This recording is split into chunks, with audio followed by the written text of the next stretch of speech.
A very good morning everyone. So we'll be starting up with lecture number 5 of CMA Foundation Law.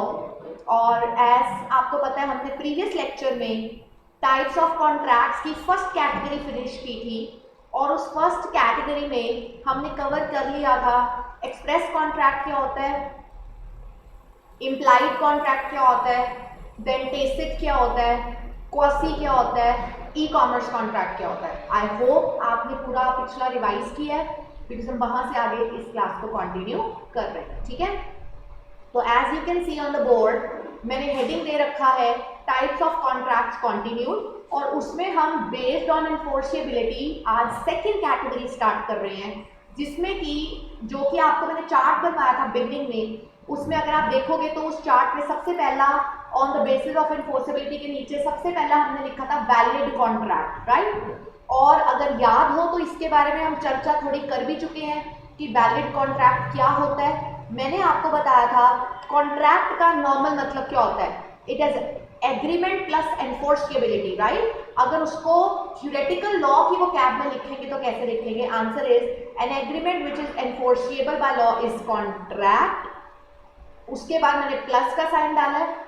अगर उसमें satisfy हो जाती हैं सारे इसेंशियल्स जो कि हमने सेक्शन 10 में किए, क्या क्या किया था, एग्रीमेंट होना चाहिए, फ्री कंसेंट होना चाहिए, पार्टी कंपिटेंट होनी चाहिए, not declare to be void होना चाहिए, होप आना पॉसिबल होना चाहिए, एक्सेट्रा एक्सेट्रा, वो सारी कंडीशंस फुलफिल करके तब जाके एक कॉन्ट्रैक्ट किसका रुख लेता है, वैलिड कॉन्ट्रैक्ट का। ठीक है, तो ये हम ऑलरेडी कर चुके थे। तो मैंने इसकी आपको इक्वेशन भी दी थी। इसकी इक्वेशन क्या बनेगी कि कॉन्ट्रैक्ट का सेक्शन क्या है, section 2 subsection small h, essentials का सेक्शन क्या है, सेक्शन 10। जब हम इन दोनों को ऐड कर देते हैं तो हमारे पास जो नटशेल रिजल्ट निकलता है that turns out to be valid contract. I hope I am clear. यहाँ तक हम ऑलरेडी कल कर चुके हैं तो मैं डायरेक्टली स्टार्ट कर रही हूँ डिटेल में अब सेकेंड कैटेगरी के साथ। Second category is void contract।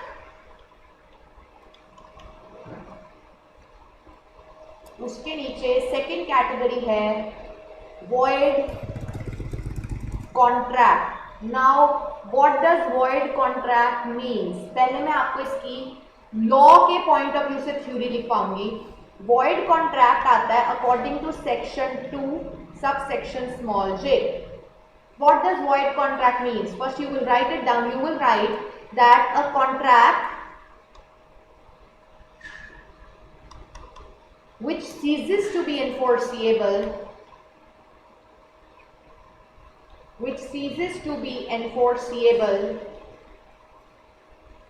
becomes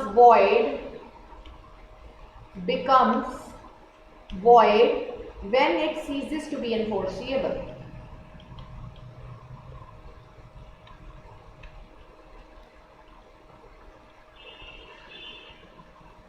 When it ceases to be enforceable। Now understand very clearly। पहले मैं तुम्हें इसको रफ में समझाऊंगी, एक रफ वर्क मैं तुम्हें समझाने के लिए बता रही हूँ। इसको अगर आपको पेपर में आ जाएगा तो आपको लिखना नहीं है ऐसे, बट आप समझो। जब भी हम कॉन्ट्रैक्ट क्रिएट करते हैं, कॉन्ट्रैक्ट को क्रिएट करने के दो पहलू होते हैं। ये रफ वर्क है सारा। कॉन्ट्रैक्ट को क्रिएट करने के दो पहलू होते हैं, एक कॉन्ट्रैक्ट का बिगनिंग कि पहले ऑफर होएगी और एक कॉन्ट्रैक्ट का एंडिंग कि फाइनल पेमेंट हो गई और बात खत्म। ठीक है, अंडरस्टैंड। एक हो गया बिगनिंग, एक हो गया एंडिंग। जब बिगनिंग होता है उसको हम बोलते हैं when contract originally created,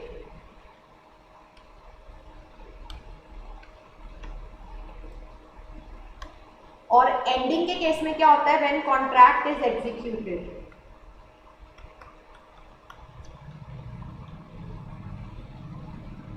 when contract is executed, beginning ending. Beginning को बोला जाता है कॉन्ट्रैक्ट ओरिजिनली क्रिएटेड, एंडिंग को बोला जाता है कॉन्ट्रैक्ट इज एग्जीक्यूटेड। ठीक है, वो कहते हैं जब आपने बिगनिंग में कॉन्ट्रैक्ट किया था वो एनफोर्सिएबल था, it was enforceable. By the time contract को खत्म करने की बारी आई खत्म करने की बारी आई, अब वो एनफोर्सिएबल नहीं रहा, it is not enforceable anymore, it is not enforceable anymore. ऐसा क्या हो गया? ऐसा क्या हो गया? यानी कि कोई दुर्घटना घटी। Now understand with an example. Suppose करो एक रिजॉर्ट है, ताज रिजॉर्ट है, ठीक है। मान लो कोई ताज रिजॉर्ट है, उसमें आपने एडवांस पे किया है 1 लाख का, और पे किया है ऑन मान लो 30 दिसंबर 2020, और जो फंक्शन होना है उस रिजॉर्ट में मैरिज का वो होना है 4 फरवरी 2021। ठीक है, सब कुछ ऐसा है।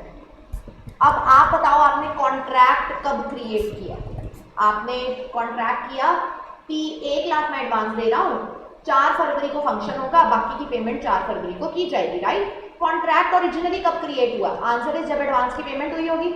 आंसर इज कॉन्ट्रैक्ट ओरिजिनली कब क्रिएट हुआ? जब एडवांस की पेमेंट हुई होगी, यानी कि इस डेट पे, तो ये वाली डेट कहीं ना कहीं इसके साथ लिंक्ड हो गई। When contract is originally created, यानी कि किस तारीख की बात हो रही है यहाँ पे? आंसर इज 30 दिसंबर।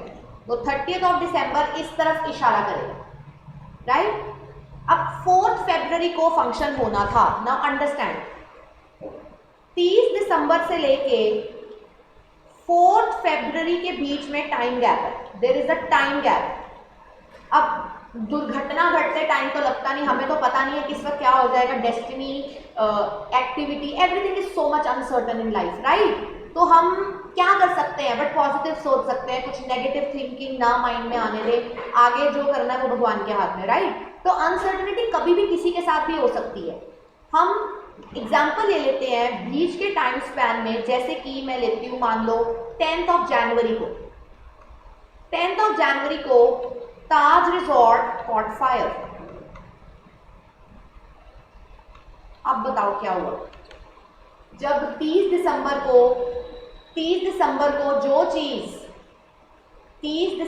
को जो चीज एनफोर्सिएबल थी, 10 जनवरी को आग लग जाने की वजह से वो चीज अब एनफोर्सिएबल नहीं है। मतलब it is nowhere possible 4 फरवरी तक दोबारा पूरे का पूरा रिजॉर्ट खड़ा कर दे, बिकॉज आग लग गई तो सब्जेक्ट मैटर एग्जिस्ट ही नहीं करता ना। तो जब आप कॉन्ट्रैक्ट को क्रिएट कर रहे थे सब कुछ ठीक था, जब कॉन्ट्रैक्ट में फाइनली एग्जीक्यूट होना था उस टाइम स्पैन के दौरान कोई दुर्घटना घट गई जो कि दोनों पार्टीज के कंट्रोल के बियॉन्ड थी, जिसकी वजह से अब कॉन्ट्रैक्ट का कंप्लीट हो पाना संभावित नहीं है। That situation when comes in front of you, we will say that कि ये अब एक वॉइड कॉन्ट्रैक्ट बन के रह गया है। वॉइड कॉन्ट्रैक्ट का मतलब है ये वैलिड कॉन्ट्रैक्ट नहीं है। क्यों?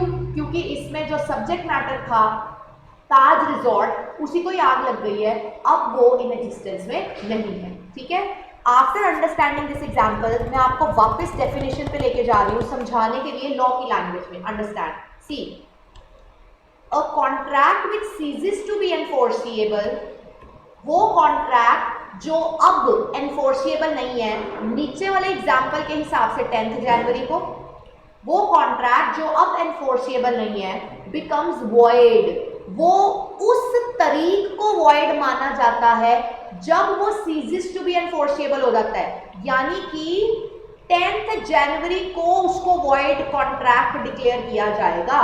10 जनवरी से पहले कुछ नहीं हुआ था, तब तक तो अभी यही एक्सपेक्टेशन थी ना कि हाँ फरवरी में शादी होनी है और इस ताज रिजॉर्ट में ही होनी है। तो जब एक कॉन्ट्रैक्ट अब एनफोर्सिएबल नहीं रहता, तो जिस डेट से तुम बोलोगे कि अब ये एनफोर्सिएबल नहीं है, तो जैसे तुम बोलोगे कि अब से ये एनफोर्सिएबल नहीं है, तुम साथ में ये बोलोगे अब से ये एनफोर्सिएबल इसलिए नहीं है क्योंकि इस तरीके से ये वॉइड हो चुका है। These kind of contracts are called void contracts। ठीक है जी, आगे चलते हैं। अब मैं आपको इसके साथ थर्ड कैटेगरी करवाऊंगी थर्ड कैटेगरी, ऊपर था वॉइड कॉन्ट्रैक्ट, अब मैं तुम्हें करवाऊंगी वॉइड एग्रीमेंट। अब मैं तुम्हें करवाऊंगी void agreement according to section 2 clause जी। ठीक है, this is void agreement. Now what does this void agreement means? पहले हम थ्योरेटिकली लॉ की लैंग्वेज लिखेंगे, देन मैं तुम्हें रफ में समझाऊंगी, and then we will read back the definition to make it understand, right? Void agreement में क्या होता है? They say an agreement not enforceable by law, not enforceable by law, an agreement not enforceable by law is void agreement, is void agreement. We can also write it in this form, we can also write it void from very beginning, void from very beginning। MCQ के लिए बहुत important है, in Latin it is called void ab initio।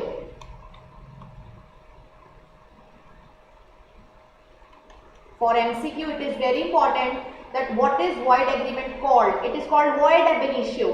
void ab initio means void from the very beginning। ठीक है, ये क्या लिखा क्या नहीं लिखा पहले रफ समझो, फिर मैं आपको लॉ की ये टिपिकल लैंग्वेज के अकॉर्डिंग समझाऊंगी। ठीक है, तो यहां से मैं आपको रफली समझा रही हूं, अंडरस्टैंड। मैंने अभी आपको ऊपर बोला कॉन्ट्रैक्ट, और अभी वॉइड कॉन्ट्रैक्ट में मैंने तुम्हें ऊपर समझाया कि कॉन्ट्रैक्ट के दो पार्ट्स होते हैं, एक ओरिजिनली क्रिएटेड, एक एग्जीक्यूटेड, राइट? ऊपर हमने लिखा था स्टार्टिंग में वो एनफोर्सिएबल है, बाद में नहीं रहा। यहां पे क्या होता है, ओरिजिनली क्रिएटेड से ही वो नॉट एनफोर्सिएबल, एग्जीक्यूटेड वाली नौबत आएगी नहीं, नॉट एप्लीकेबल। इसका मतलब है, अगर मैं लेमन लैंग्वेज में बोलूं, मैं बोलूंगी स्टार्टिंग ही डिफॉल्टेड है, स्टार्टिंग ही डिफॉल्टेड है, शुरुआत में ही कुछ गड़बड़ है, तो वो वॉइड एग्रीमेंट होता है। बाद तक पहुंचने की तो जरूरत ही नहीं। अगर मैं अब इसी चीज को बोलूं, शुरुआत बिल्कुल ठीक थी, बाद में दुर्घटना घट गई, दैट इज वॉइड कॉन्ट्रैक्ट। अगर मैं बोलूं शुरुआत ही गड़बड़ थी, एंड तक पहुंचने की तो नौबत ही ना आई, तो उसको हम क्या बोलेंगे, वॉइड एग्रीमेंट। ठीक है, सी ऊपर अब क्या लिखा है, an agreement not enforceable by law, मतलब एग्रीमेंट ही शुरू से डिफॉल्टेड है, वॉइड बहुत शुरुआत से है, it is void ab initio. मैं तुम्हें इसका एग्जाम्पल देती हूं, मैं तुम्हें इसका एग्जाम्पल देती हूं। सपोज करो एक पार्टी है ए और एक पार्टी है बी। ठीक है, ए ने बी को बाइक सेल की बात की है at the rate of 5,000। A is a major लेकिन बी इज अ माइनर। अब आप मुझे बताओ क्या ये एग्रीमेंट वैलिड है? आंसर इज नहीं मैम। क्यों? इसमें इसेंशियल वॉयलेट हो रहा है। कौन सा इसेंशियल वॉयलेट हो रहा है? अगर आप ध्यान से देखो तो minor is an incompetent party to contract, minor is an incompetent party to contract, right? अगर वो incompetent party to contract है तो essential violate हो गया। अगर essential violate हो गया तो ये क्या है? starting defaulted हो गई। essential तो starting में fulfill करना है, starting defaulted हो गई, इसीलिए इसको क्या नाम दिया जाएगा? void agreement, वॉइड एग्रीमेंट का। ठीक है, यहां एक और एग्जांपल ले लेते हैं। This was first example, this is second example. मान लो सेम एग्जांपल ले लेते हैं। ए ने बी को बाइक बेचने की बात की एट द रेट ऑफ 5,000। दोनों मेजर है। अब मैंने कहीं नहीं लिखा कि दोनों में से कोई माइनर है, लेकिन उसने इन रिटर्न मांगा है, इन रिटर्न उसने उससे हैश मांगी है। Hash is a drug, hash एक नशा करने की चीज है, ड्रग। अब यहां पे क्या गड़बड़ है, अब आप मुझे बताओ यहां पे क्या गड़बड़ है। ये क्या है, this will turn out to be unlawful consideration. अब अनलॉफुल कंसिडरेशन स्टार्टिंग डिफॉल्टेड हो गई क्योंकि इसेंशियल वॉयलेट हो गया, void agreement. If you see बहुत ध्यान से, पहले वाली एग्जांपल में गड़बड़ क्या थी, पहले वाली एग्जांपल में गड़बड़ ये थी कि वो माइनर था, और कौन सा इसेंशियल वॉयलेट हुआ, इनकम्पिटेंट पार्टी का। सेकंड एग्जांपल में गड़बड़ क्या थी, हैश, कौन सा इसेंशियल वॉयलेट हुआ, अनलॉफुल कंसिडरेशन का। आप कहीं ना कहीं देखो दोनों पॉइंट में एक सिमिलैरिटी है, दोनों पॉइंट में एक सिमिलैरिटी है। क्या सिमिलैरिटी है इन दोनों में, इसेंशियल वॉयलेटेड। इसका मतलब इनडायरेक्टली वो तुम्हें ये बता रहे हैं कि जब भी जो हमने सेक्शन 10 में इसेंशियल्स पढ़े, जब भी उन इसेंशियल में से कोई इसेंशियल डिफॉल्टेड होगा तो वो वॉइड एग्रीमेंट होगा। लेकिन इसमें भी एक पॉइंट छुपा हुआ है, फ्री कंसेंट वाले इसेंशियल को छोड़ के। क्यों है ऐसा, मैं अभी इसके बारे में चर्चा करूंगी, लेकिन पहले ये लिख लो नोट, ताकि आपको कंफ्यूजन ना हो। ये पॉइंट आप लिख लीजिए, that if any essential of contract gets violated,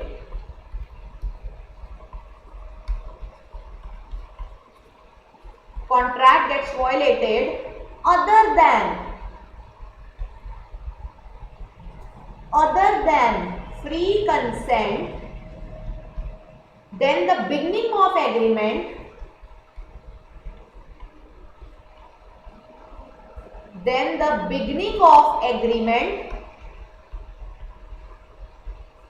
is always at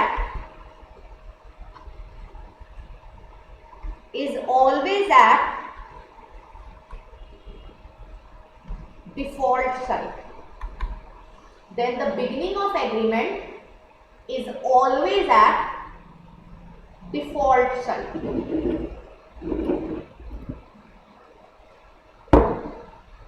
Then the beginning of agreement is always at default side. Therefore, it will always be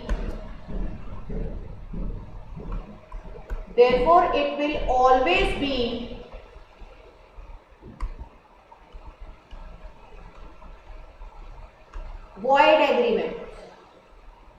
Therefore, this will always be void agreement. और एक चीज हमेशा याद रखनी है, void agreement को क्या बोलते हैं लैटिन में, void ab initio. कंसिडरेशन को क्या बोलते थे लैटिन में, क्विड प्रो क्यो। कंसेंट को क्या बोलते थे लैटिन में, कंसेंसस एड इडम। भूलना नहीं है, आप ट्राई कीजिए कि अपनी कॉपीज जिस पे भी आप नोट्स बना रहे हो उसके लास्ट पेज पे चले जाओ, और अभी तक हमने 3 शब्द किए हैं, तीनों को इंडियन लॉ और लैटिन लैंग्वेज करके लिख दो। पहला हमने किया था consent is called consensus ad idem. Second हमने किया था कंसिडरेशन, उसको लिखो it is called quid pro quo. तीसरा हमने आज किया void agreement, it is called void ab initio. ठीक है, तो वॉइड एग्रीमेंट हो गया। अब वॉइड एग्रीमेंट का इम्पैक्ट क्या होगा, what is the impact, answer is it is null and void. Very very important for MCQ. वो आपको क्या करेंगे, ए ऑप्शन में डाल देंगे नल, बी ऑप्शन में डाल देंगे वॉइड, सी ऑप्शन में डाल देंगे नल और वॉइड, डी ऑप्शन में डाल देंगे नल एंड वॉइड। तो answer is null and void. Null and void का मतलब क्या होता है, नल एंड वॉइड का मतलब होता है zero value in eyes of law. मतलब इस ट्रांजैक्शन की कानून की नजर में कोई वैल्यू नहीं है। व्हाई, बिकॉज इसका इसेंशियल वॉयलेटेड है, इसका इसेंशियल वॉयलेटेड है। ठीक है, लेकिन मैंने आपको क्लियरली यहाँ पे लिखा है other than free consent. Ma'am आपने ऐसा क्यों लिख दिया, आपको यहीं पे बता देती हूँ, नेक्स्ट लिखवाने लगी हूँ। जब भी फ्री कंसेंट वाला इसेंशियल वॉयलेट होता है, उस कॉन्ट्रैक्ट का नाम होता है वॉइडेबल कॉन्ट्रैक्ट, वॉइडेबल कॉन्ट्रैक्ट, ठीक है। तो नेक्स्ट मैं आपको लिखवा रही हूँ fourth category. Fourth is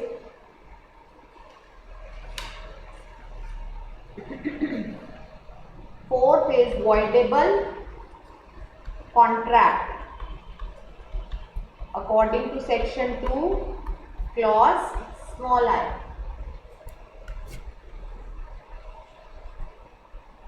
voidable contract, ठीक है। पहले इसको लिख लो, देन मैं आपको इसको एक्सप्लेन करूंगी। इसको हम कैसे लिखेंगे? An agreement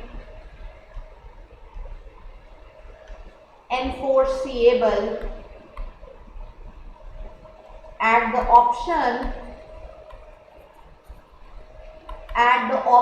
of one or more parties,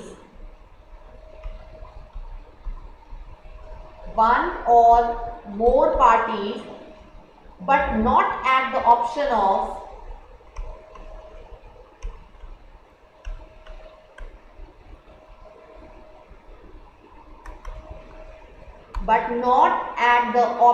of other or others, is voidable contract। voidable contract,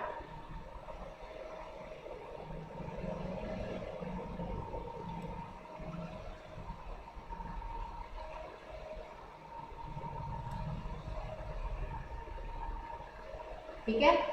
now what does this point says? voidable contract। Now understand, मैं आपको एक एग्जांपल देती हूँ। अब याद रखना, मैं रफ में लिख रही हूँ, रफ में तुम्हें बता रही हूँ कि इसेंशियल वॉयलेट हुआ है। Question is which one? Answer is free consent वाला। आंसर इज फ्री कंसेंट वाला। ये मैं तुम्हें रफ में तुम्हारी समझ के लिए तुम्हें समझा रही हूँ, बिकॉज अगर एमसीक्यू आएगा तो वो तुम रट्टा मार के तो आंसर कर नहीं सकते। You have to be very particular और आपको कॉन्सेप्ट क्लैरिटी होनी चाहिए, तभी आप एमसीक्यू को कर सकते हो। बिकॉज लॉ में ऐसा होता है कि जब आपको एमसीक्यू या ट्रू एंड फॉल्स डाला जाता है, आपको लगता है कि इसकी सारी ऑप्शन आंसर हो सकती है। ट्रू एंड फॉल्स में कई बार आपको लगेगा पार्टली ट्रू है पार्टली फॉल्स है, मैं क्या करूं? तो you have to be very active and you have to be very attentive when you have to consider कि लॉ में हमें पढ़ना कैसे, राइट? तो समझो, मैं आपको बोल रही हूं अगर फ्री कंसेंट वाला इसेंशियल वॉयलेट होता है तो वो वॉइडेबल कॉन्ट्रैक्ट होता है। कैसे? समझो, सपोज करो एक पार्टी है ए और एक पार्टी है बी। ए पार्टी ने बी पार्टी को क्या बोला? ए पार्टी ने बी पार्टी को बोला buy diamonds, real ones @2CR। A ने बी को विश्वास दिलाया कि मैं तेरे को रियल डायमंड बेच रहा हूं, लेकिन इन एक्चुअल दे वर फेक। अब ए को ये बात पता है, इसका मतलब ए ने जो भी ये किया उसने इंटेंशनली किया, इंटेंशनली रॉन्ग किया। और लॉ की लैंग्वेज में जब कुछ भी इंटेंशनली रॉन्ग होता है that is what is called fraud. Simple, वो तो फ्रॉड होता है। इसका मतलब ए ने बी के साथ फ्रॉड किया। तो बी कौन है यहाँ पे? Suffering party. B is suffering party, बिचारी पार्टी। लॉ में बिचारी पार्टी या सफरिंग पार्टी को नाम दिया जाता है एग्रीव्ड पार्टी। भूलना नहीं है इसको।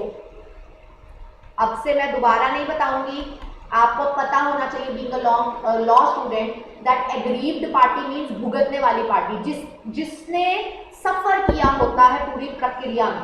तो यहाँ पे बी ने सफर किया ना, 2 करोड़ रुपया भी चला गया और हाथ में उसके नकली डायमंड आए, तो सफर तो बी ने किया, तो बी इज एग्रीव्ड पार्टी। समझो, जो ए है, ए कोर्ट में क्या बोलेगा, ए कोर्ट में बोलेगा मैंने कुछ ऐसा नहीं किया, कॉन्ट्रैक्ट एनफोर्सिएबल है एट माय ऑप्शन, मेरी नजर में सब कुछ ठीक हुआ है, मैंने इसके साथ कोई फ्रॉड नहीं किया। बी बोलेगा not enforceable at my option, मेरी ऑप्शन में ये एनफोर्सिएबल नहीं है। क्यों? Answer is why you think so, इसलिए क्योंकि इसने मेरे साथ फ्रॉड किया, ए डिड फ्रॉड। तो ये एग्रीड पार्टी है। एक पार्टी के पॉइंट ऑफ व्यू से जो जबरदस्ती कर रही होती है, चाहे वो गन पॉइंट पे कर रही हो, अब फ्री कंसेंट में क्या होता था, याद करो, coercion, undue influence, fraud, misrepresentation, mistake. और जिन बच्चों को ये समझ नहीं आ रहा कि मैम क्या बोल रही है, काइंडली आप फर्स्ट 4 लेक्चर्स कंप्लीट कीजिए, रिवाइज कीजिए, तभी आपको 5th लेक्चर समझ आएगा, राइट। ए के पॉइंट ऑफ व्यू से कॉन्ट्रैक्ट एनफोर्सिएबल है, लेकिन दूसरी पार्टी के पॉइंट ऑफ व्यू से कॉन्ट्रैक्ट एनफोर्सिएबल नहीं है। तो जिस पार्टी के पॉइंट ऑफ व्यू से कॉन्ट्रैक्ट एनफोर्सिएबल नहीं है, known to be aggrieved party, उस पार्टी के पॉइंट ऑफ व्यू से वो इस कॉन्ट्रैक्ट को क्या नाम देंगे, answer is voidable contract. Now I go back to the definition, what definition से समझो। An agreement enforceable at the option of one or more parties, नीचे लिखे एग्जाम्पल के हिसाब से, एग्जाम्पल इज ए, ए कह रहा है मेरी नजर में एग्रीमेंट एनफोर्सिएबल है, सब कुछ ठीक है, but not at an option of others. Example नीचे वाले के हिसाब से बी, बी कह रहा है मेरे पॉइंट ऑफ व्यू से ये एनफोर्सिएबल नहीं है, तो इज वॉइडेबल कॉन्ट्रैक्ट किसके पॉइंट ऑफ व्यू में, मैं यहीं पे लिख रही हूं, voidable contract in eyes of aggrieved party, भुगतने वाली पार्टी, सफरिंग पार्टी, इस कॉन्ट्रैक्ट को क्या नाम देगी, वॉइडेबल कॉन्ट्रैक्ट, वॉइडेबल कॉन्ट्रैक्ट। फिर एक बारी चारों रिवाइज करते हैं। सबसे पहला हमने किया वैलिड कॉन्ट्रैक्ट आज के लेक्चर में। वैलिड कॉन्ट्रैक्ट का क्या मतलब था, एक कॉन्ट्रैक्ट प्लस उसमें सारे एसेंशियल्स आने चाहिए, वो वैलिड कॉन्ट्रैक्ट। दूसरा हमने किया वॉइड कॉन्ट्रैक्ट। वॉइड कॉन्ट्रैक्ट का मतलब होता है जो स्टार्टिंग में एनफोर्सिएबल था, बाद में जब वो एनफोर्सिएबल नहीं रहा, जिसमें लॉ की लैंग्वेज है सीजेस टू बी एनफोर्सिएबल, जिस डेट को वो सीजेस टू बी एनफोर्सिएबल होगा उसी डेट को वो वॉइड माना जाएगा। एग्जांपल दिया था ताज रिजॉर्ट को आग लग जाना। तीसरा हमने किया था वॉइड एग्रीमेंट। वॉइड एग्रीमेंट का मतलब होता है स्टार्टिंग ही डिफॉल्टेड है, स्टार्टिंग से ही वो वॉइड एब इश्यू है। क्यों? क्योंकि फ्री कंसेंट को छोड़ के अगर कोई भी इसेंशियल वॉयलेट हुआ होगा तो वो वॉइड एग्रीमेंट बन जाएगा। फोर्थ हमने किया वॉइडेबल कॉन्ट्रैक्ट। रफ में मैंने तुम्हें समझाया, जब फ्री कंसेंट वाला इसेंशियल वॉयलेट होता है तो उसको वॉइडेबल कॉन्ट्रैक्ट बोलते हैं। और लॉ की वोकैबुलरी में उसको कैसे लिखा जाता है, an agreement which is enforceable by law एक पार्टी के ऑप्शन पे इज नॉट एनफोर्सिएबल दूसरी पार्टी के ऑप्शन पे, तो दूसरी party considered to be aggrieved party, उसके पॉइंट ऑफ व्यू से कॉन्ट्रैक्ट को जो कॉन्ट्रैक्ट एक्ट 1872 में नाम दिया गया है, that is called voidable contract. I hope I am clear, I hope आपको समझ आ रहा होगा। अगर आ रहा है तो kindly hit the like button, if you want you can share it with your friends, we would love if we would get more views. Thank you. So moving on to the fifth category on the basis of enforceability, हमारे पास fifth category आ जाती है अनएनफोर्सिएबल contract.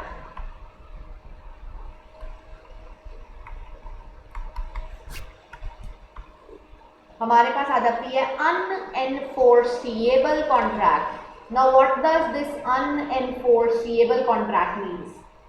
अनएनफोर्सिएबल contract का मतलब होता है as a contract उसमें कोई कमी नहीं है, एज ए कॉन्ट्रैक्ट उसमें कोई कमी नहीं है, ऑफर भी ठीक हुई है, एक्सेप्टेंस भी ठीक हुई है, कंसिडरेशन भी है, एनफोर्सिबिलिटी भी है, सारे इसेंशियल्स भी फुलफिल्ड है, then what is the problem? Answer is technical defect है उसमें। आंसर इज उसमें कोई टेक्निकल डिफेक्ट है। टेक्निकल डिफेक्ट कैन बी आप डेट डालनी भूल गए और आपने फॉर्म आगे भेज दिया। टेक्निकल डिफेक्ट कैन बी आपने स्टैंपिंग नहीं की। टेक्निकल डिफेक्ट कैन बी आप साइन करना भूल गए। कई बार ये होता है ना, हम डेट डालनी भूल जाते हैं, अगर आप बैंक में जाओगे, कोई चेक देते हो और उस पर अगर आपने डेट नहीं डाली तो वो आपका चेक इन कैश नहीं करेंगे, वो आपको बोलेंगे एक्सक्यूज मी, ये वापस लीजिए, काइंडली इस डॉक्यूमेंटेशन को कंप्लीट करके दीजिए। वो ये तो नहीं कहते कि आपने डेट नहीं डाली इसलिए हम आपको जिंदगी में कभी पेमेंट नहीं करेंगे, जी नहीं, वो आपको आपकी गलती सुधारने का मौका देते हैं कि आप वापस लीजिए अपना चेक और काइंडली डेट डाल के दीजिए। इसका मतलब अनएनफोर्सेबल कॉन्ट्रैक्ट एक ऐसा कॉन्ट्रैक्ट होता है जिसमें कोई भी गड़बड़ नहीं है, टेक्निकलिटी गड़बड़ है, लीगल पॉइंट ऑफ व्यू से कोई आपने गड़बड़ नहीं की, टेक्निकल एरर है।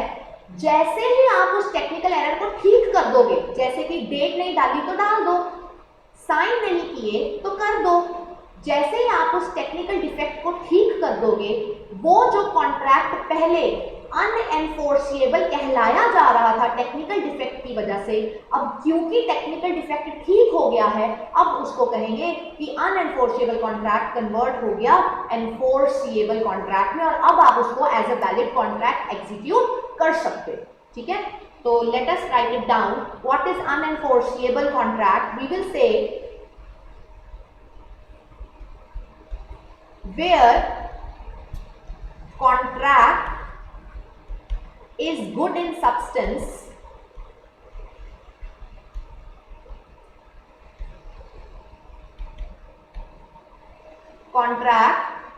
which is good in substance but because of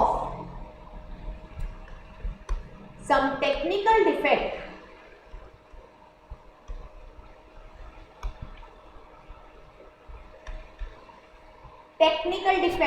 now what that technical defect can be? That is writing में कुछ लिखना भूल गए, सिग्नेचर भूल गए, स्टैंपिंग भूल गए,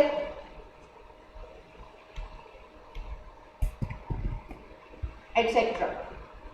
कॉन्ट्रैक्ट गुड इन सब्सटेंस का मतलब है बाकी सब कुछ ठीक है, कोई गड़बड़ नहीं है, लेकिन कोई पिद्दू सा टेक्निकल डिफेक्ट है उसमें।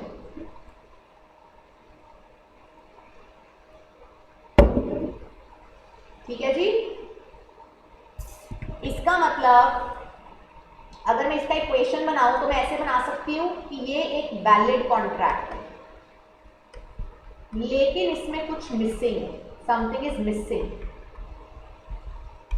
जो मिसिंग है that is called technical defect, उसकी वजह से दिस इज कॉल्ड अनएनफोर्सेबल कॉन्ट्रैक्ट। ठीक है, उन्होंने एक और चीज बोली है, टेक्निकल डिफेक्ट की वजह से ये अनएनफोर्सेबल है ना, व्हाट इफ अगर हम उस गलती को ठीक कर दें? पॉइंट इज, क्या लिखेंगे हम इसमें? If technical defect is removed,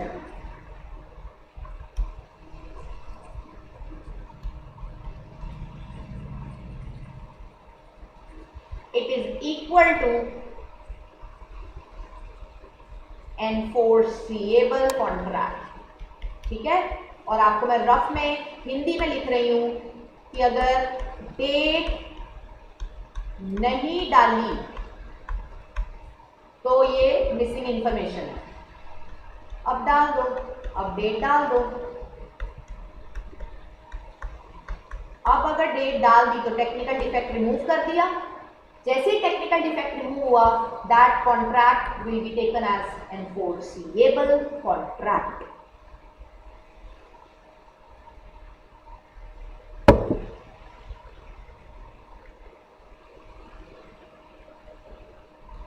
ठीक है जी, आगे moving on. Next is sixth, on the basis of enforceability में sixth category is illegal contract।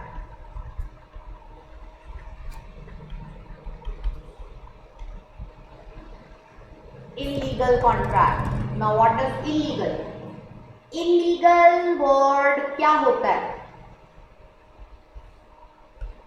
illegal word को आप कह सकते हो prohibited, it is illegal because it is prohibited। ठीक है, या अगर कोई चीज पब्लिक पॉलिसी, सोसाइटी के वेलफेयर के अगेंस्ट होती है वो भी इलीगल होती है। ठीक है, उन्होंने आपकी बुक में लैंग्वेज यूज की हुई है,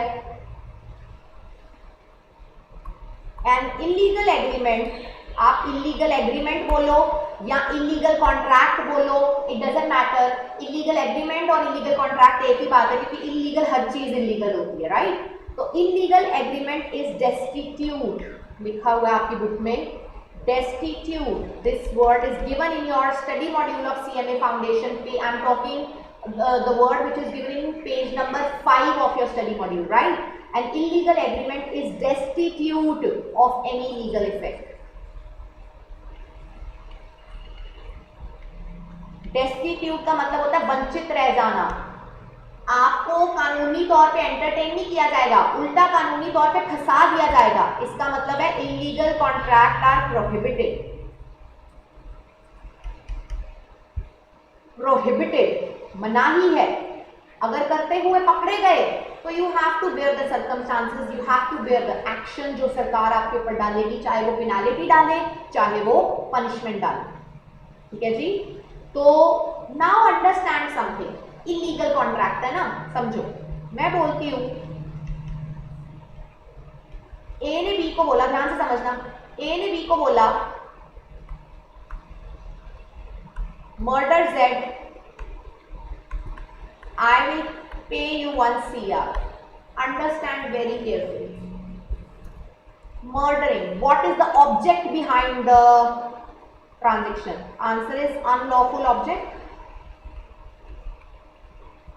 unlawful object, therefore essential violated।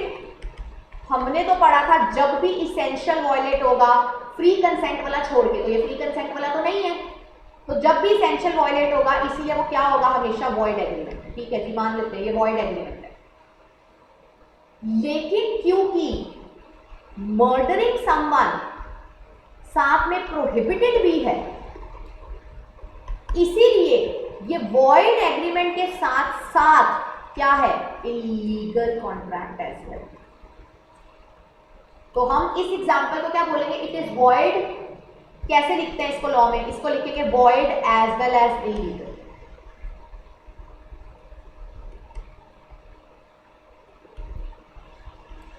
Void as well as illegal, void as well as illegal, ठीक है। अब मैं तुम्हें एक और एग्जांपल देती हूं।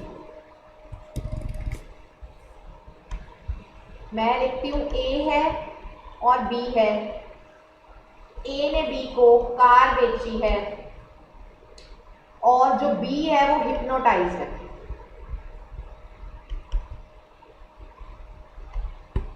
अब बी इसका मतलब अनसाउंड माइंड का हो गया। अब यहां पे क्या है, incompetent party, essential violated, therefore void agreement. क्या इसमें कुछ इलीगल हुआ है, क्या कुछ प्रोहिबिटेड है? हिप्नोटिज्म प्रोहिबिटेड नहीं है। क्या कुछ प्रोहिबिटेड है? नहीं। ये वॉइड है बट क्या ये इलीगल है? नहीं, नहीं। यहां से मुझे क्या पता लगा, यहां से मुझे एक बहुत इंपॉर्टेंट बात पता चली, दैट ये क्वेश्चन जो कि बहुत बार रिपीटेडली आपके पेपर में आ चुका है, that illegal agreements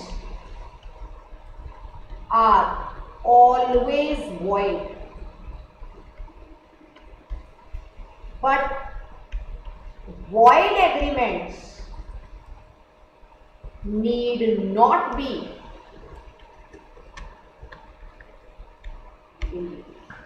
Illegal agreements are always void, but void agreements need not be illegal. जो illegal होगा उसमें या तो कंसिडरेशन अनलॉफुल होगी या तो अनलॉफुल ऑब्जेक्ट होगा जो कि रिस्ट्रिक्टेड होगा, तो वो स्टार्टिंग डिफॉल्टेड होगी तो वो वॉइड हमेशा होगा, वो इलीगल भी रहेगा वॉइड भी रहेगा। लेकिन वॉइड होने के और भी बहुत सारे चांसेस हैं। इनकम्पिटेंट पार्टी हो गया, तो इनकम्पिटेंट पार्टी इलीगल पार्टी थोड़ी होती है, तो illegal will always be void, but void need not be illegal. अगर आपको ये क्वेश्चन 5 मार्क्स में, 6 मार्क्स में या 7 मार्क्स में जो मोस्टली आने के चांसेस होते हैं आएगा, आपने इसको अटेम्प्ट कैसे करना है? आप सबसे पहले इलीगल एग्रीमेंट को एक्सप्लेन करेंगे, उसके बाद आप वॉइड एग्रीमेंट की डेफिनेशन देंगे, उसके बाद आप एक एग्जाम्पल देंगे जिसमें कि इलीगल प्लस वॉइड दोनों का आएगा, जो कि मैंने ऊपर करवाया है, और आप दूसरा एग्जाम्पल देंगे जिसमें ओनली वॉइड का एग्जाम्पल आएगा, और नीचे लास्ट में एंड करेंगे हेंस जस्टिफाइड। हेंस जस्टिफाइड ऊपर वाली लाइन दोबारा डाल के that yes illegal agreements are always void but void agreements need not be illegal। तो जब आप इस तरीके से इसको प्रॉपर अटेम्प्ट करेंगे you will really score good marks। हाँ, एक चीज याद रखनी है, जब मैं आपको एग्जाम्पल करवाती हूँ मैं एरोज डाल के करवाती हूँ। When you have to write it down in the paper, you are not supposed to show them via arrows, via diagrammatical version। Rather, आप उसको theoretical form में एक पैराग्राफ बना के लिखोगे। But एग्जाम्पल जब भी कोट करना होता है पेपर में, इट डज नॉट मीन कि उसमें आप कहानियां डालोगे। जब भी आप कोई भी एग्जाम्पल कोट करोगे, it is very much required कि वो as short as possible, point of view भी सारा दिख जाए बट वो प्रॉपर तरीके से पूरा शॉर्ट भी होना चाहिए। ठीक है, तो यहाँ पे आज हमारी सेकेंड कैटेगरी फिनिश होती है। यहाँ पे हमारी सेकेंड कैटेगरी फिनिश होती है, यानी कि on the basis of enforceability, right? Classification on the basis of enforceability. ठीक है जी, आगे चलते हैं।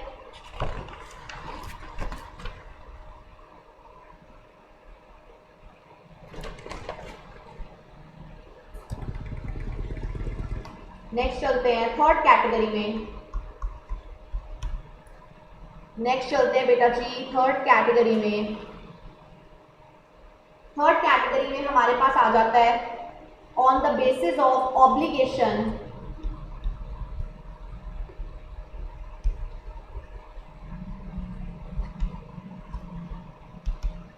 थर्ड कैटेगरी में हमारे पास आ जाता है on the basis of obligation.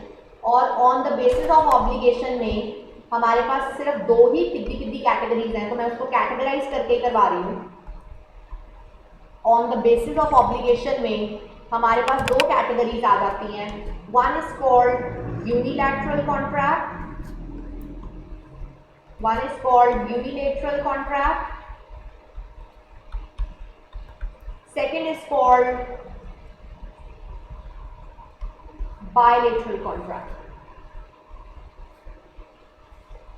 As far as unilateral contract is concerned, it is also called one-sided contract। Bilateral is called dual-sided contract। Dual-sided contract।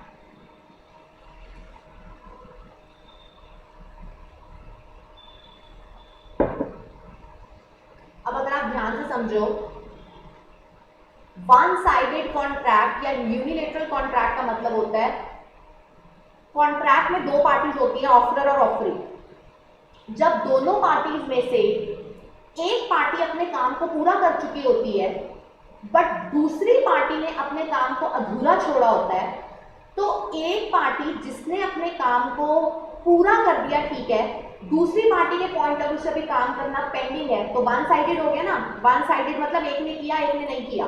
These kind of contracts are called unilateral contracts। ठीक है, तो we will write it down। Contract in which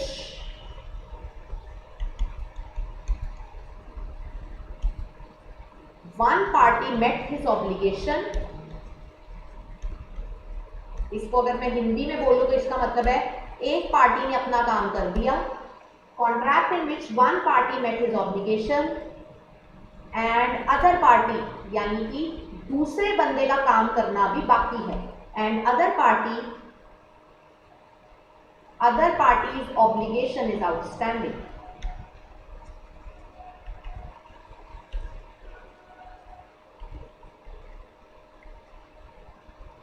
And other party's obligation is outstanding। ठीक है, as an example suppose करो, as an example हम Amazon से order करते हैं। जब भी हम Amazon से ऑर्डर करते हैं तो अमेजोन पे अगर हम बोल देते हैं कि मान लो cash cap paid, sorry, Amazon पे हम क्या करते हैं, पेड वाया डेबिट कार्ड, मान लो अमेजोन ट्रांजेक्शन में paid by debit card, Amazon पे पेड बाय डेबिट कार्ड। तो जब आपने डेबिट कार्ड से आप कुछ पेमेंट करते हो, with in a click of certain seconds आपके बैंक अकाउंट में से पैसे डिडक्ट हो जाते हैं। लेकिन क्या उसी वक्त अमेजोन का पार्सल आपके घर में आ जाता है? आंसर इज नहीं। आता है ना कि delivery will be done within 7 days या बाय 4th of November, 10th of November and so on. तुमने अपना काम कर दिया, तुम्हारी तरफ से पेमेंट हो गई, अमेजोन वालों का काम अभी करना बाकी है। तो this is one sided contract and one sided contract is called unilateral contract. Just a second,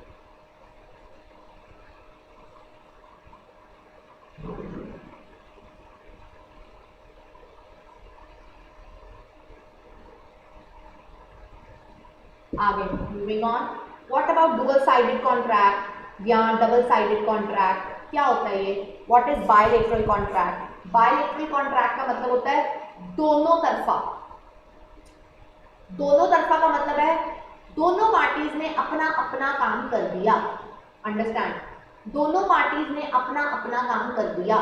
दोनों ने कर दिया या दोनों ने अभी काम नहीं किया, बट दोनों ने जो भी किया सेम किया, या दोनों ने काम किया या दोनों ने काम नहीं किया, उसको बोलते हैं बायलैटरल कॉन्ट्रैक्ट। ठीक है, कैसे लिखेंगे?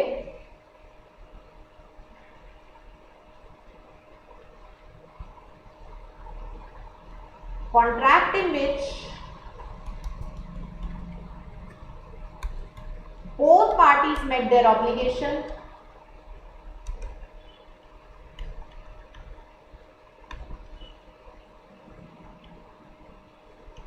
contract in which both parties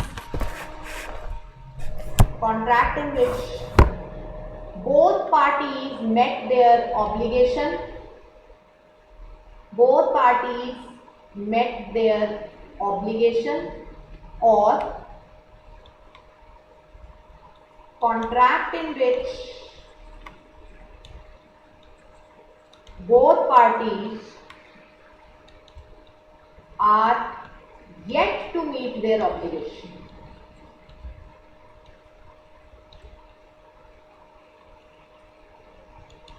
If you see the very first, वो बोल रहा है दोनों पार्टीज ने अपना काम कर दिया, met their obligation, both parties met their obligation. और दूसरा पॉइंट ऑफ व्यू क्या कह रहा है? Yet to meet their obligation, दोनों पार्टीज ने अभी अपने काम को करना है। ठीक है,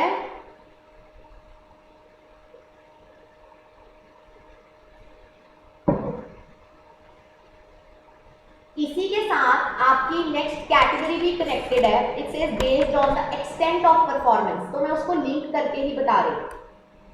जब दोनों पार्टीज अपने काम को कर चुकी होती हैं, both parties met their obligation, ठीक है, तो हम क्या बोलेंगे? दोनों ने काम कर दिया, मैं बोलूंगी बायलैटरल एग्जीक्यूटेड कॉन्ट्रैक्ट, दोनों ने अपना काम कर दिया। अगर दोनों ने अभी अपना काम नहीं किया, मैं बोलूंगी bilateral executory contract, bilateral executed contract, bilateral executory contract.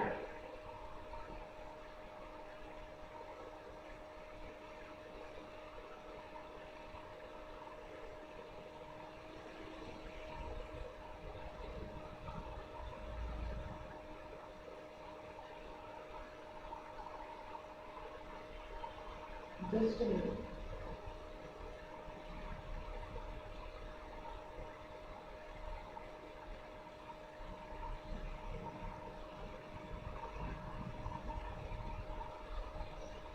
तो अगर दोनों पार्टीज ने अपना काम कर दिया, बायलैटरल एग्जीक्यूटेड कॉन्ट्रैक्ट, और दोनों पार्टीज में अगर अभी अपना काम करना बाकी है, that is also called bilateral executory contract. ठीक है, तो moving on to the next category according to your book.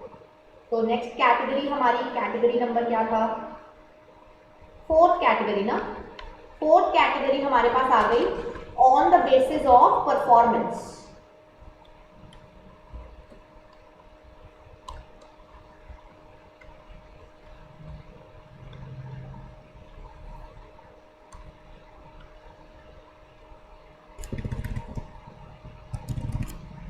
On the basis of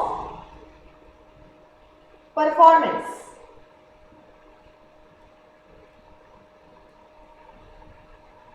on the basis of performance, काम किया कि नहीं किया, जो कि हम अभी कर ही रहे हैं ऊपर। On the basis of performance, it is divided into two parts according to your book. One is executed contract, second is executory contract. Executed अभी हमने ऊपर किया, बायलैटरल एग्जीक्यूटेड, दोनों पार्टीज ने अपना काम कर दिया। जब दोनों पार्टीज ने अपना काम कर दिया मतलब कुछ भी करना बाकी नहीं रहा। इसका मतलब है contract being completed by both parties.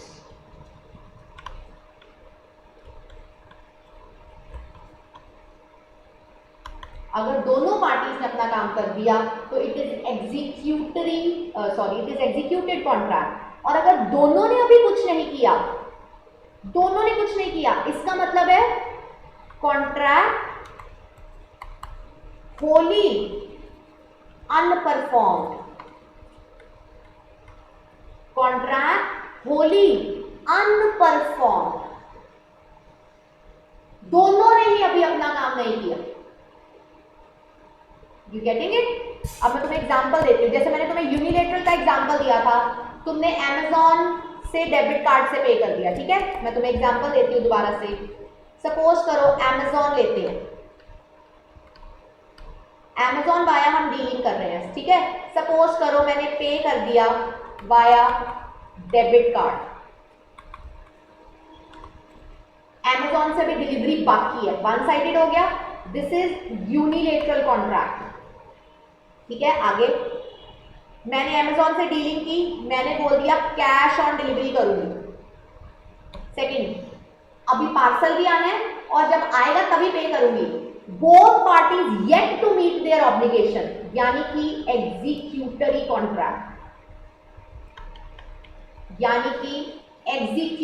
Contract, ठीक है। और मान लो 9 फेब को पैकेज आ गया, पैकेज डिलीवर्ड एंड पे भी कर दिया, दोनों ने अपना काम कर दिया। एग्जीक्यूटेड कॉन्ट्रैक्ट, एग्जीक्यूटरी कॉन्ट्रैक्ट बोलो या बायलैटरल एग्जीक्यूटरी कॉन्ट्रैक्ट बोलो, एक ही बात है। एग्जीक्यूटेड कॉन्ट्रैक्ट बोलो या बायलैटरल एग्जीक्यूटेड कॉन्ट्रैक्ट बोलो, एक ही बात है।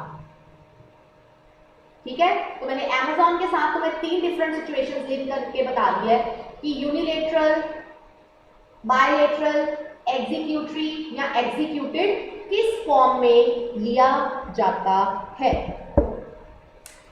ठीक है जी, आगे चलते हैं। Last 1 category is left.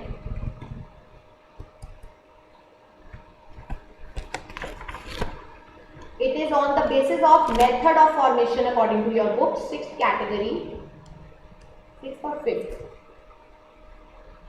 just a second, 5th category, sorry। तो 5th category हमारे पास आ जाती है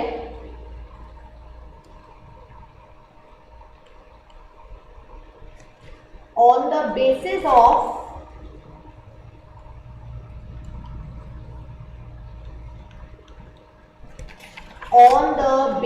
of method of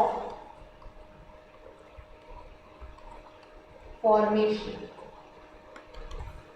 on the basis of method of formation।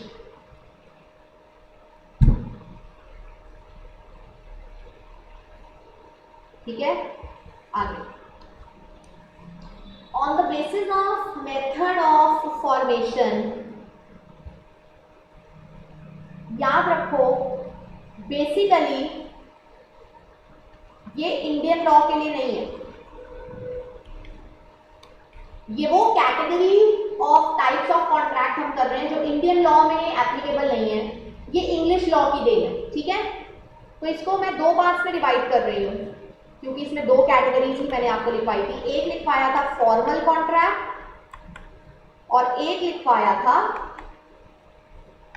Simple contract. Now understand, Indian law में जिसको वैलिड कॉन्ट्रैक्ट बोलते हैं, इंग्लिश लॉ में उसी को ही सिंपल कॉन्ट्रैक्ट बोलते हैं, ठीक है, सिंपल कॉन्ट्रैक्ट बोलते हैं। और फॉर्मल कॉन्ट्रैक्ट क्या होता है? इंडिया में जिसको आप बोलते हो फॉर्मली, कानून को इन्वॉल्व करके किया गया, that kind of contract is called formal contract, ठीक है। तो we will say these contracts depend on their forms.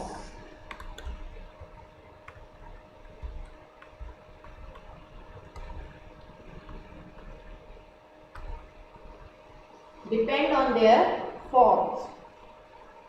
इसका क्या मतलब हुआ? What does this mean? कि it depends on their forms. मैं समझाती हूँ इसको. See, understand. जो formal contract होते हैं ये बेसिकली बच्चे दो तरह के होते हैं. It will get divided into further two parts. First is called contract of record. This is what is equal to quasi contract. जो इंडियन लॉ में क्वासी कॉन्ट्रैक्ट होता है वही इंग्लिश लॉ में कहलाया जाता है कॉन्ट्रैक्ट ऑफ रिकॉर्ड, और कुछ नहीं. सेम है, सिर्फ शब्द अलग है. The thing which is quasi contract. What is quasi contract? जो आपके ऊपर कानून थोपता था, contract imposed by law is quasi contract in Indian law, is known to be contract of record in English law. ठीक है. दूसरा होता है contract under seal.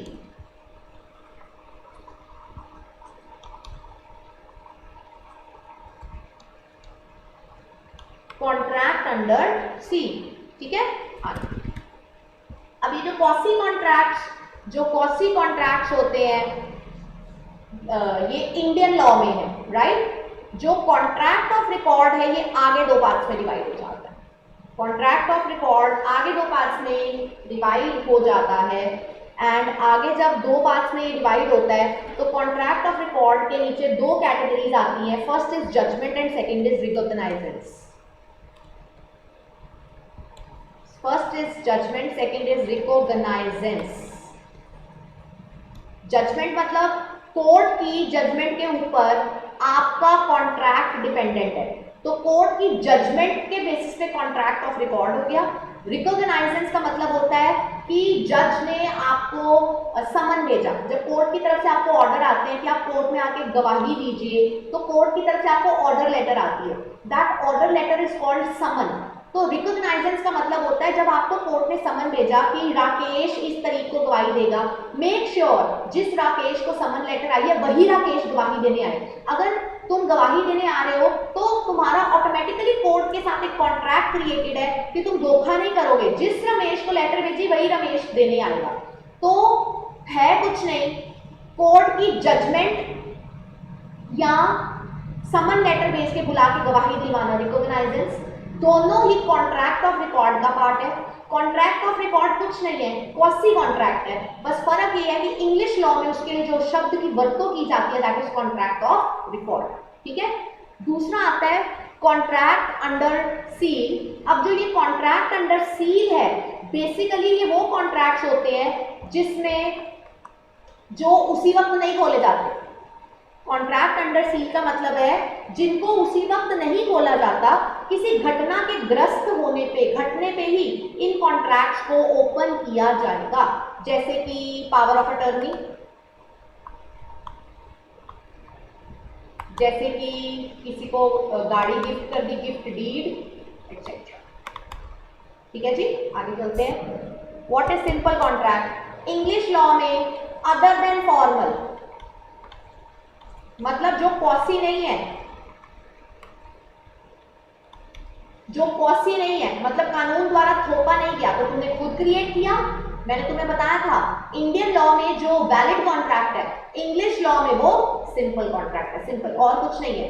Simple contract का एक और नाम होता है, सिंपल कॉन्ट्रैक्ट का एक और नाम होता है, that is called parole contract, PAROLE contract.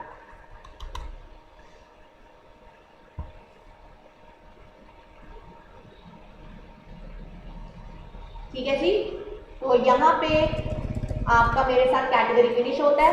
उसके बाद मैंने आपको एक और कैटेगरी लिखवाई थी, अगर आप अपना चार्ट देखोगे, स्पेशल कॉन्ट्रैक्ट्स, जिसमें कि बेलमेंट, इंडेमनिटी, गारंटी, वो चार्ट में तो मैंने बता दिया है, बट डिटेल में आपके सिलेबस में नहीं है, और डिटेल में वो आपको आएगा भी नहीं, तो आप उसको बस चार्ट के तौर पे कर सकते हो, कंसीडर कर सकते हो, बिकॉज ऑब्वियसली अभी नहीं आएगा तो इंटर में तो आएगा ही ना, तो आप उसको एज इट इज लिखे रहने दीजिए, बट उसकी डिटेलिंग हमें आगे करने की ज़रूरत नहीं है, बिकॉज हमारे सिलेबस में जो एप्लीकेबल है वो यही है।